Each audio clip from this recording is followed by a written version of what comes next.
हरिओम नमो नमः। Care study online classes में आपका हार्दिक अभिनंदन, आपका स्वागत है।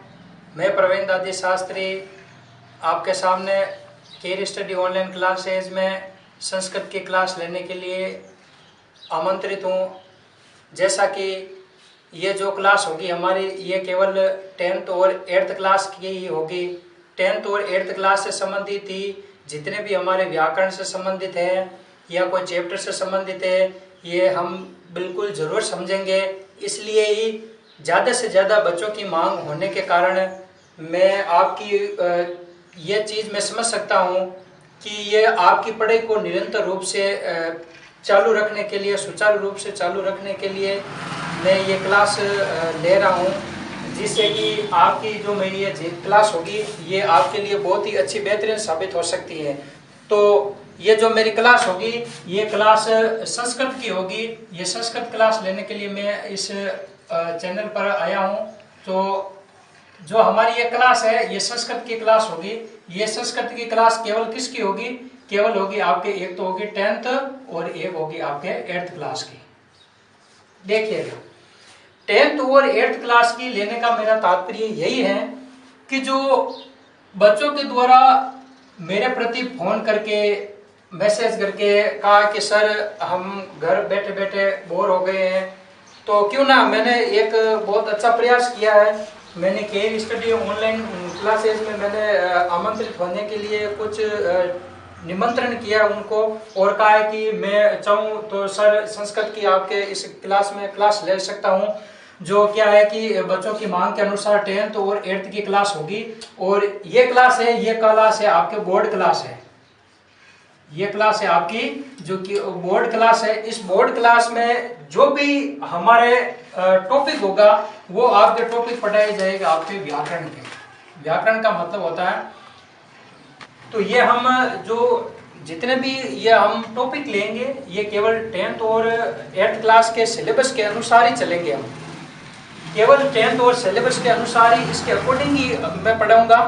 तो इसमें आप एक ध्यान रखिएगा, जो हम लेंगे, जैसे उदाहरण के लिए मैं आपको बता देता हूं, इधर हो गई आपकी 10th क्लास और इधर हो गई आपकी 8th क्लास, ये दोनों क्लास है, ठीक है। अब 10th क्लास में कौन कौन से हमारे सिलेबस में आएगा और 8th क्लास में हमारे सिलेबस में कौन कौन सा आएगा, ये टॉपिक हम देखेंगे।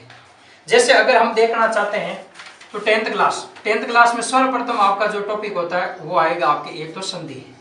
ये तो सभी जानते हैं क्योंकि जो 10th वाले होते हैं वो 9th में पढ़ करके आई हैं, और जो 8th वाले है वो 7th में लगभग कुछ पढ़ करके आई हैं। सभी बच्चे को पता ही है कि संधि क्या होती है, क्योंकि ये संस्कृत तो हम पता ही हमारे को, ये जो संस्कृत है ये एक सभी भाषाओं की जननी है।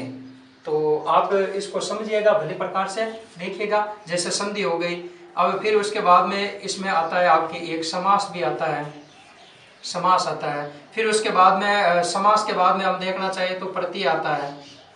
प्रत्यय के बाद में अगर हम देखना चाहे तो अशुद्धि संशोधन है, एक अशुद्धि संशोधन आता है, अशुद्धि संशोधन, जिसको क्या होता है कि कुछ शुद्ध करना होता है हमारे को, अशुद्धि संशोधन।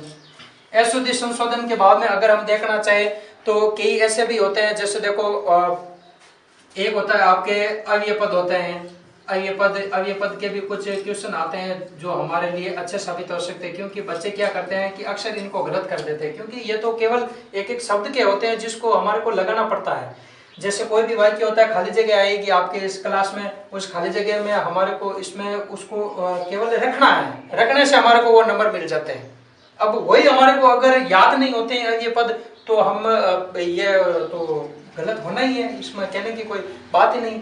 जैसे अब फिर उसके बाद में अव्यय पद हो गया। अव्यय पद के अगर बाद में हम देखना चाहें तो एक चीज और आती है आपके इसमें, देखो एक आती है आपके समय घटिका, जिसमें ये भी एक बिल्कुल ही इतनी सरल है कि इसमें इतने ही बताना है कि भाई कोई समय, संस्कृत में क्या समय घटिका है वो दे रखी होती है। एक आपके चित्र आएगा घड़ी का, उस घड़ी के चित्र में आपको कितने टाइम दे रखा होता है कि भाई ये 9 बजी है तो 9 बजी है, तो 9 को संस्कृत में क्या कहते हैं, ये हम इसको भी विस्तार रूप से पढ़ेंगे क्योंकि ये आपके सिलेबस में है। और इसके बाद में अगर हम देखना चाहें तो एक देखो वाच्य परिवर्तन आएगा,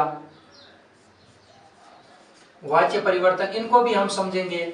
वाच्य परिवर्तन। वाच्य परिवर्तन के बाद में अगर हम देखना चाहिए तो संस्कृत में अनुवाद करना भी आएगा। अनुवाद है, अनुवाद करना, अनुवाद करना, अनुवाद करना संस्कृत में, ये संस्कृत में अनुवाद करना भी आएगा आपके। अगर इसको देखते देखते अगर हम इधर वापस देखना चाहिए 8th क्लास में, इनको भी ये लगभग ये काफी इसमें है जो ये इसमें सेम आएगी आपके 8th क्लास में। तो मेरा जो भी वीडियो आएगा इनका, जैसे संधि है तो संधि का वीडियो, अगर इसमें संधि है तो इन दोनों को मिला करके मेरा एक ही वीडियो आएगा आपके सामने। समास का है तो वो समास केवल 10th क्लास का होगा, 8th क्लास का नहीं होगा, क्योंकि हमारे ये सिलेबस में बिल्कुल भी नहीं है। तो इसका थोड़ा सा सिलेबस का जरूर ध्यान रखना। अगर हम सिलेबस का ही हमारे को मालूम नहीं है तो फिर हम बेफालतू के पढ़ रहे हैं। जैसे 8th क्लास को ये 10th में समास है और 8th में समास नहीं है, हम 8th क्लास वाले को हम समास पढ़ रहे हैं, तो फिर तो हमारे को वो घटा है। उसकी जगह हम दूसरा पढ़े तो हमारे लिए वो बेहतर साबित हो सकता है। इसीलिए अगर हम आगे देखना चाहते हैं तो देखो आगे एक बहुत ये कारक है, कारक भी हमारा आएगा, इसमें कारक भी क्वेश्चन आएंगे हमारे, जैसे 4 नंबर के आएंगे ये भी कारक, तो इसको हमारे को पढ़ना जरूरी है। कारक के बाद में अगर हम देखना चाहते हो तो देखो आगे ये कुछ ऐसे ऐसे टॉपिक आएंगे, देखो गद्यांश वगैरह वो भी आएंगे। मेरा कोशिश रहेगी मैं गद्यांश भी आपको समझाऊंगा समय के अनुसार। कारक के साथ साथ अगर हम और कुछ देखना चाहते हैं तो ये देखिएगा यथा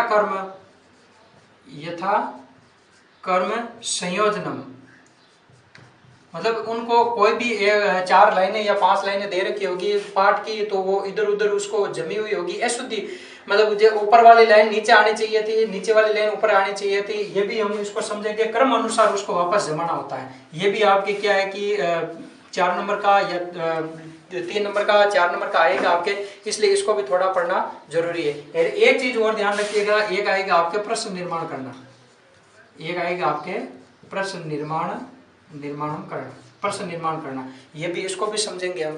तो मेरे कहने का तात्पर्य यही है कि इसमें लगभग जो ये 10th में है, 10th में वही 8th क्लास में, जैसे संधि है तो संधि भी इसमें ही आएगी, 8th में भी आएगी। समास है तो समास 8th क्लास में नहीं आएगा आपके, 8th क्लास में समास नहीं आएगा।